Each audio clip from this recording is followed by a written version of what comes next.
Hello everyone, welcome to magic hands of Deepa. എല്ലാവർക്കും നമസ്കാരം കേട്ടോ. ഇന്ന് ഞാൻ ചെയ്യുന്നത് ഒരു ലഞ്ച് റെസിപ്പിയാണ് കേട്ടോ. അപ്പോൾ ഞാൻ ഇന്ന് എൻ്റെ വീട്ടിലത്തെ ലഞ്ച് റെസിപ്പിയാണ് നിങ്ങൾക്ക് കാണിച്ചു തരാൻ പോകുന്നത്. അപ്പോൾ നമുക്ക് വീഡിയോയിലേക്ക് പോവാം. ഞാൻ ആദ്യം ഉണ്ടാക്കുന്ന പരിപ്പ് കൂട്ടാനാണ്. പരിപ്പ് താളിച്ചിട്ടാണ് ഉണ്ടാക്കാൻ പോകുന്നത്. അപ്പോൾ അതിന് വേണ്ടിയിട്ട് ഞാൻ പരിപ്പ് കഴുകി വൃത്തിയാക്കി എടുത്തിട്ടുണ്ട്. ഇനി നമുക്കൊരു കുക്കറിലേക്ക് പരിപ്പ് ഇട്ട് കൊടുക്കാം. പിന്നെ ആവശ്യത്തിന് വെള്ളം ഒഴിച്ച് കൊടുക്കാം. ഇനി നമുക്ക് കുറച്ച് ഉള്ളി അരിഞ്ഞതിട്ട് കൊടുക്കണം. ഉള്ളിയും തക്കാളിയും അരിഞ്ഞിട്ട് കൊടുക്കാം. ഇപ്പോൾ വെളുത്തുള്ളി ഇട്ട് കൊടുക്കുന്നുണ്ട്. പരിപ്പ് ഗ്യാസ് ആയതുകൊണ്ട് വെളുത്തുള്ളി ഇട്ട് കൊടുക്കാം. ഇനി നമുക്കൊരു മീഡിയം സൈസ് ഉള്ളി നല്ലപോലെ ചെറുതായിട്ട് അരിഞ്ഞിട്ട് ഇട്ട് കൊടുക്കാം.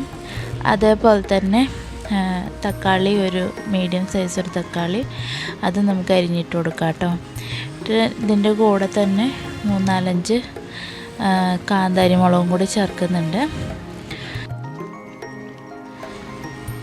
അപ്പം ഞാൻ തക്കാളി അരിഞ്ഞ് ഇടുന്നുണ്ട്, ഇട്ടു. ഇപ്പം ഇനി നമുക്ക് പച്ചമുളക് ചേർത്ത് കൊടുക്കാം. പച്ചമുളകല്ല, കാന്താരി മുളക് ചേർത്ത് കൊടുക്കാം.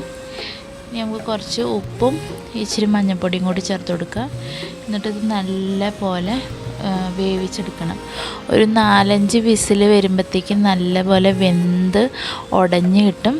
എന്നിട്ട് നമുക്ക് പിന്നെ ഒന്ന് വാവി പോയതിന് ശേഷം തുറന്നിട്ട് തവിയും കൊണ്ടൊന്ന് ഉടച്ച് ഇട്ടുകയാണെങ്കിൽ ഉടച്ചെടുത്താൽ മതി. അപ്പോൾ നല്ല പോലെ ഉടഞ്ഞ് കിട്ടും കേട്ടോ. ഇനി നമുക്കൊന്ന് കടുക് വറുത്തെടുക്കുക. അതിന് വേണ്ടിയിട്ടൊരു ചട്ടി അടുപ്പത്ത് വെച്ച് ചൂടാക്കുക. അതിലേക്ക് വെളിച്ചെണ്ണ ഒഴിച്ച് കൊടുക്കുക. എന്നിട്ട് നമുക്ക് കുറച്ച് കടുകും കുറച്ച് ജീരകം ഇട്ട് കൊടുക്കുക കേട്ടോ. ഇത് രണ്ടും നല്ല പൊട്ടിയതിന് ശേഷം കറിവേപ്പില ഇട്ട് കൊടുക്കാം. ഒരു കൈ ഫുള്ള് കറിവേപ്പില ഇട്ട് കൊടുക്കാം. എന്നിട്ട് നമുക്കിതിലേക്ക് വേവിച്ച് ഉടച്ച് വെച്ചിരിക്കുന്ന പരിപ്പിൻ്റെ മിക്സർ ഇട്ട് കൊടുക്കുക. അപ്പോൾ എന്നിട്ട് നല്ലപോലെ ഇളക്കി യോജിപ്പിച്ചെടുത്ത് കഴിയുമ്പോൾ പരിപ്പ് താളിച്ചത് റെഡിയായി. നല്ല ടേസ്റ്റുള്ള കറിയാണ് കേട്ടോ.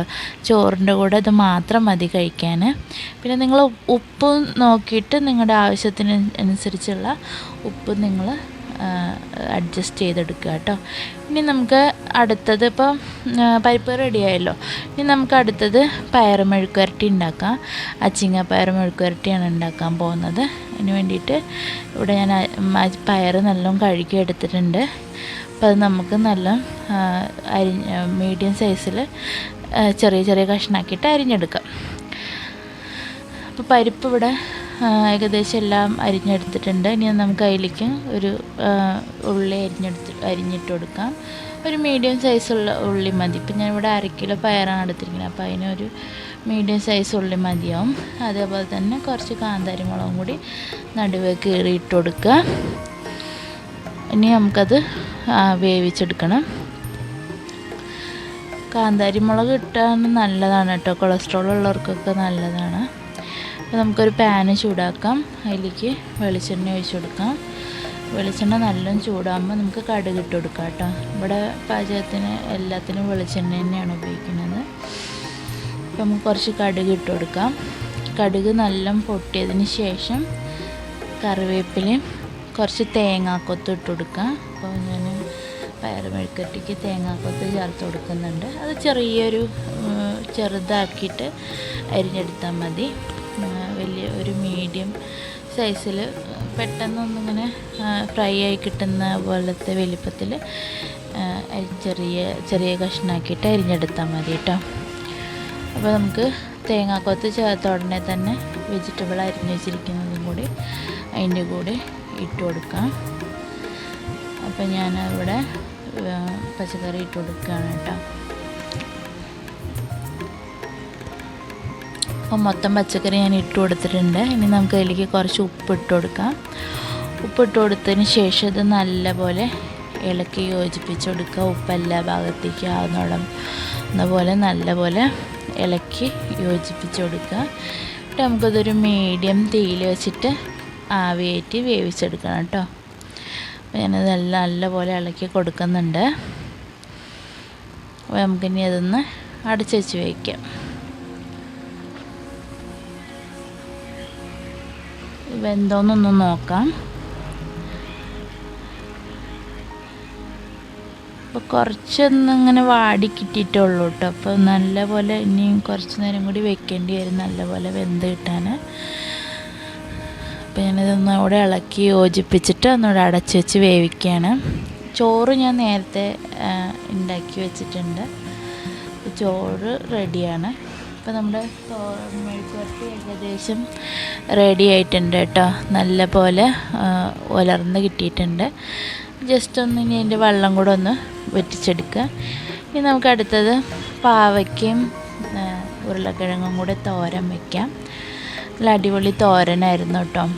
അപ്പോൾ പാവയ്ക്ക നല്ലപോലെ അരിഞ്ഞെടുക്കുന്നുണ്ട് ഞാൻ. അപ്പോൾ അതിൻ്റെ കൂടെ തന്നെ ഒരു മീഡിയം സൈസ് ഉരുളക്കിഴങ്ങും ഒരു ഉള്ളിയും കുറച്ച് കാന്താരി മുളകും കൂടി അരിഞ്ഞെടുക്കാം.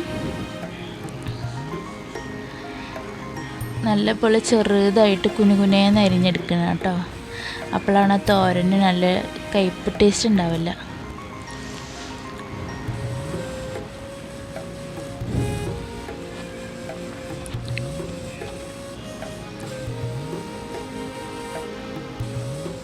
നമുക്ക് കുറച്ച് പച്ചമുളക് കാന്താരി മുളക് കീറിയിട്ട് കൊടുക്കാം. അപ്പോൾ ഞാനെല്ലാം അരിഞ്ഞെടുത്തു.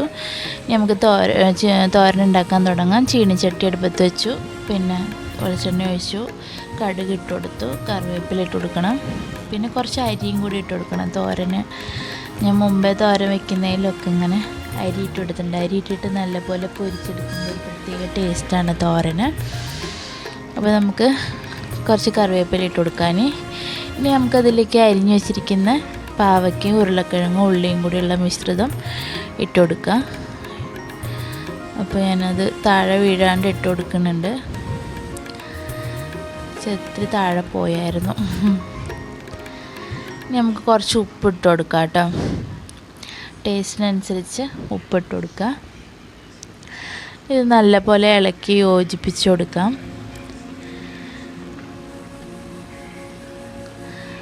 അപ്പോൾ ജസ്റ്റ് ഒന്ന് ഇളക്കി യോജിപ്പിച്ചിട്ട് നടുക്കൊരു ചെറിയ കുഴി പോലെ ആക്കിയിട്ട് അതിലേക്ക് നല്ല പോലെ ചിരകിയ തേങ്ങ ഇട്ട് കൊടുക്കുക കേട്ടോ.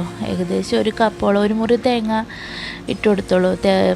പാവയ്ക്ക തോരന് തേങ്ങ നല്ലപോലെ ഇടുമ്പോൾ അധികം കയ്പൊന്നും അറിയില്ല. പിന്നെ ഇങ്ങനെ കുനുകുന അരിയുമ്പോൾ തന്നെ കയ്പ് അധികം അറിയില്ല. അപ്പോൾ നമുക്ക് തോരനും കൊണ്ട് തന്നെ മൊത്തം ഒന്ന് കവർ ചെയ്ത് വെച്ചിട്ട് തേങ്ങയിൽ നല്ല ആവി വരുന്ന പോലെ മൂടി വെച്ചിട്ട് വേവിച്ചെടുക്കാം കേട്ടോ. അപ്പോൾ നമുക്കത് വെന്തോന്നൊന്ന് നോക്കാം.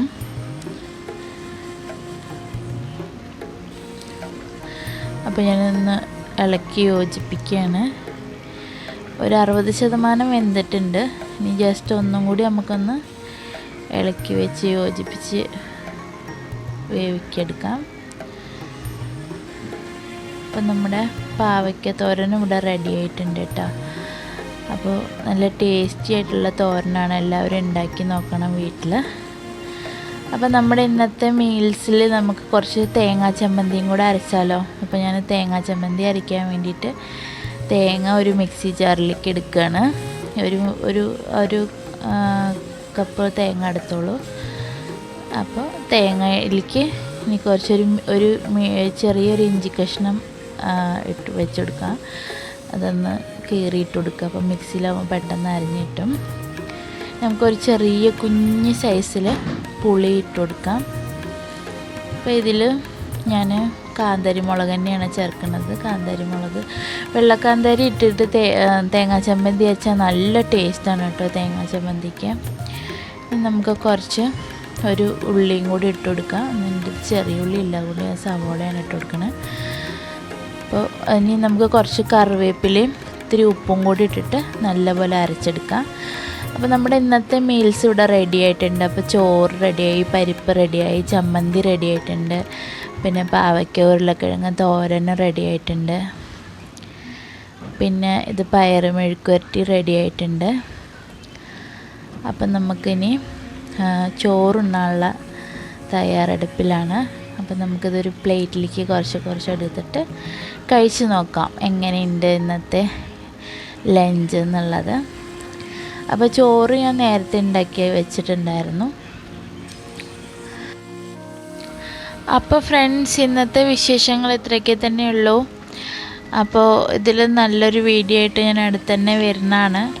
അപ്പോൾ എല്ലാവരും എൻ്റെ റെസിപ്പി ഇഷ്ടപ്പെടുകയാണെങ്കിൽ ഉണ്ടാക്കി നോക്കിയിട്ട് ഫീഡ്ബാക്കൊക്കെ പറയണം കേട്ടോ. ഞാനിത് എപ്പോഴും പറയലുണ്ട്, പക്ഷെ ആരും പറയലൊന്നുമില്ല.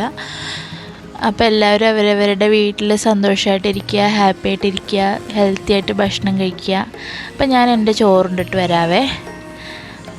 അപ്പോൾ എല്ലാവർക്കും ഒന്നും കൂടി ഹാപ്പി ആയിട്ടിരിക്കൂ. Thank you for watching.